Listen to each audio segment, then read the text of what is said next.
Gonna try to make this video fast, everybody, so let's get into it. Here's the new calculator.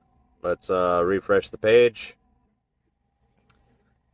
Here's what we got going on. 2 modes, get there quick or even pace. Those should be pretty self-explanatory. Hours available to drive. I will work in decimals later, but for now you're gonna have to just go with what's closest. Let's say I have 10 hours available today to drive and my trip starts now. If your trip doesn't start now, you can select a start time for it. My trip starts now. We're going to just say for the purpose of demonstration. My delivery is the day after tomorrow at 10 a.m. Let's say that's what we want. Buffer time. This is incidental time, things that happen on the roadway that, add time to your situation. I'm going to put in 2 hours. Let's say I'm, going through a couple of big cities and I am anticipating traffic. I want to give myself 2 extra hours of,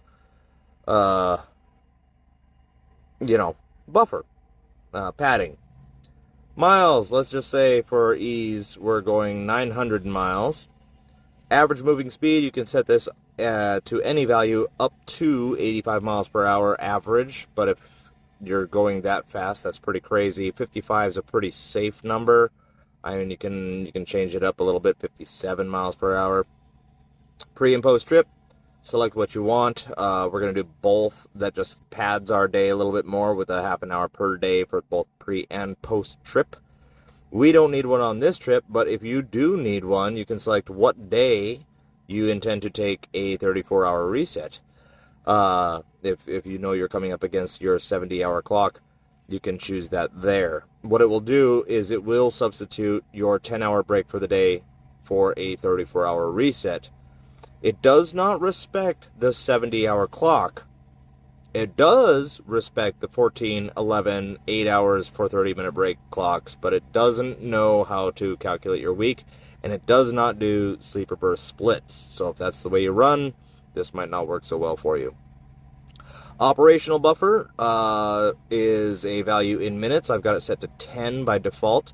What this does is it just adds a little bit of time, a little bit of padding to your 30-minute breaks. So if you add 15 minutes or only 5 minutes, your 30-minute breaks will turn into 45 or 35 minutes respectively. We'll leave it there at 10. 30-minute break placement. It knows that once you've been on a driving status for at or less than 8 hours, it needs to, if you're going to exceed the 8 hours driving, it knows to give you a 30-minute break. So you can choose where it does that in your timeline.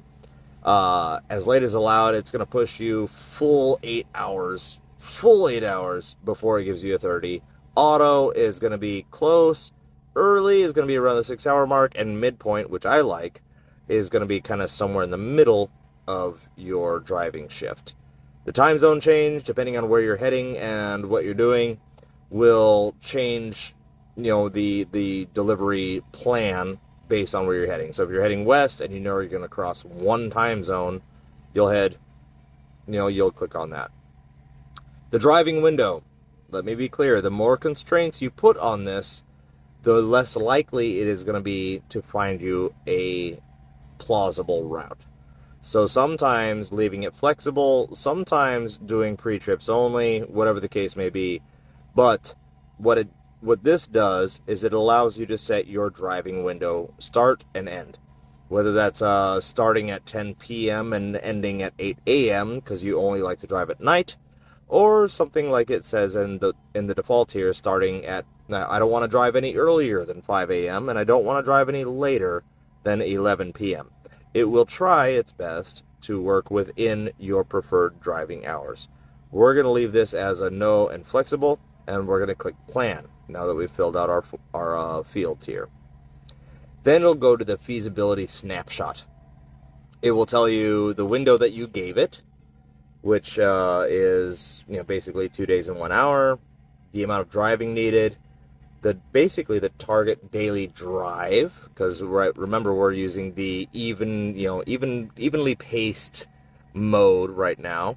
It's using all 3 days of the 3 days available, and it says that the schedule is feasible.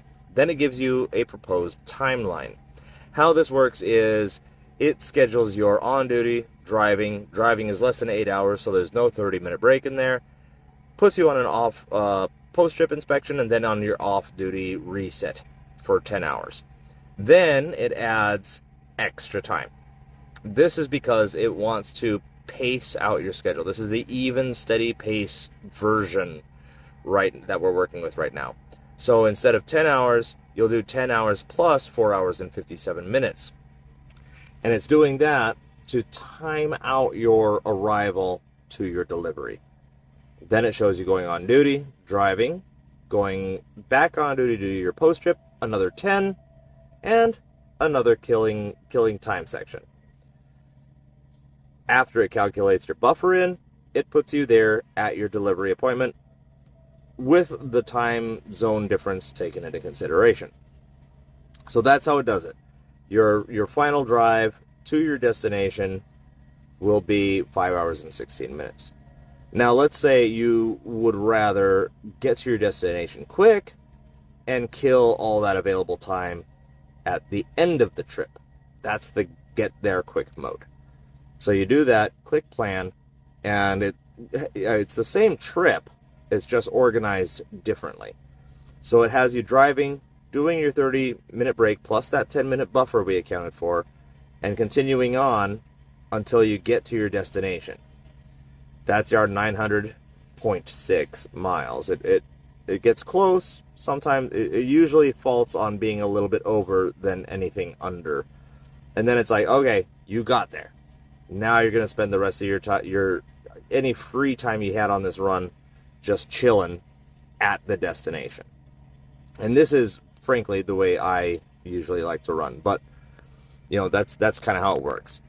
Now, like I said, you put in constraints, and it might not be able to plan your route because of certain issues, right?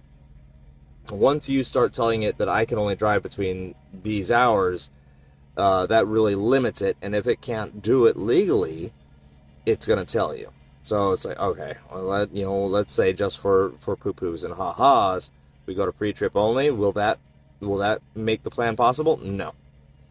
The buffer time is killing it. So, you know, there's things like that where you kind of have to, you have to open things up a little bit. You have to be flexible. Or you have to make adjustments as you need to for it to actually give you a timeline. So that's the way that works. New couple of things, though, down at the bottom are, there's my old calculator. That's the Legacy Planner. If we click that, it goes to a different web page and a different tab. This is an old but reliable calculator that I made. And then the Truck Stop Helper is this. And this is what I want y'all's help with. Please fill this out if you have the opportunity. But essentially, you can type any city. Let's say Phoenix. And click Find City. It'll search. It'll find it. And then you've got a couple of options. View City right here doesn't work so good. All it does is pull up Google Maps with a view of the city. Hammer.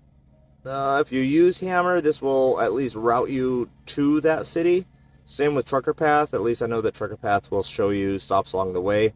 My favorite is the Google Maps because it brings you in here, immediately puts in the search for you, and shows you truck stops in or near Phoenix, Arizona. The other one is this map down here, which is painfully small on mobile, but if you click on this maximize button here, it will open up your Google Maps and show you this gigantic list. Blue pins are truck stops with showers. Red pins are truck stops with truck parking, but no showers. And that's available in the legend at the bottom. But the problem then becomes, now your Google Maps is flooded with all of these pins, and you want to get rid of them. That's easy enough. Go up here, click on the Layers button, and down at the bottom where it says Explore, give that a click. It'll get rid of it, and now your map's back to normal. So that's kind of what we're looking at here. I want help with this. because this map is circa 2024, early 2024, so there's new truck stops and there's new places. So any pins that anybody can share with me to keep this map up to date would be awesome.